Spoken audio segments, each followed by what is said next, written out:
بسم اللہ الرحمن الرحیم۔ السلام علیکم۔ حضور اکرم صلی اللہ علیہ وآلہ وسلم نے ایک مرتبہ جبرائیل علیہ السلام سے پوچھا، اے جبرائیل، کبھی تجھے آسمان سے مشقت کے ساتھ بڑی جلدی اور فوراً بھی زمین پر اترنا پڑا ہے؟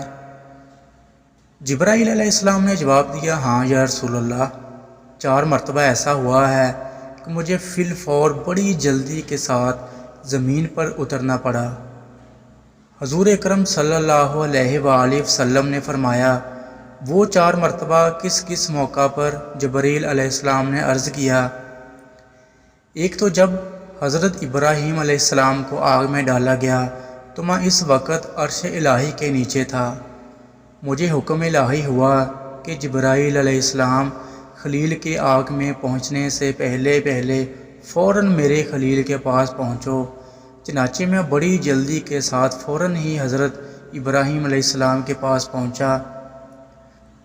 دوسری بار جب حضرت اسماعیل کی گردن اطہر پر چھری رکھ دی گئی تو مجھے حکم ہوا کہ چھری کے چلنے سے پہلے ہی زمین پر پہنچو اور چھری کو الٹا دو۔ چنانچہ میں چھری کے چلنے سے پہلے ہی زمین پر پہنچ گیا اور چھری کو چلنے نہ دیا۔ تیسری مرتبہ جب حضرت یوسف علیہ السلام کو بھائیوں نے کنویں میں گرایا تو مجھے حکم ہوا کہ میں یوسف علیہ السلام کے کنویں کی تہہ تک پہنچنے سے پہلے زمین پر پہنچوں اور کنویں سے ایک پتھر نکال کر حضرت یوسف علیہ السلام کو اس پتھر پر بآرام بٹھا دوں۔ چنانچہ میں نے ایسا ہی کیا۔ اور چوتھی مرتبہ، یا رسول اللہ صلی اللہ علیہ وآلہ وسلم، جب کافروں نے حضور اکرم کا دندان مبارک شہید کیا تو مجھے حکم الہی ہوا کہ میں فوراً زمین پر پہنچوں اور حضور اکرم کے دندان مبارک کا خون مبارک زمین پر نہ گرنے دوں اور زمین پر گرنے سے پہلے ہی وہ خون مبارک اپنے ہاتھوں پر لے لوں۔ یا رسول اللہ، اللہ نے مجھے فرمایا تھا کہ اگر میرے محبوب کا یہ خون زمین پر گر گیا تو قیامت تک زمین میں سے نہ کوئی سبزی اگے گی اور نہ ہی کوئی درخت۔ چنانچہ میں بڑی جلدی کے ساتھ زمین پر پہنچا اور حضور اکرم صلی اللہ علیہ وآلہ وسلم کے خون مبارک کو اپنے ہاتھ پر لے لیا۔ آپ حضور کریم کا ارشاد پاک ہے کہ اور تمہارے رب نے فرمایا، مجھے پکارو، میں تمہاری دعا قبول کروں گا۔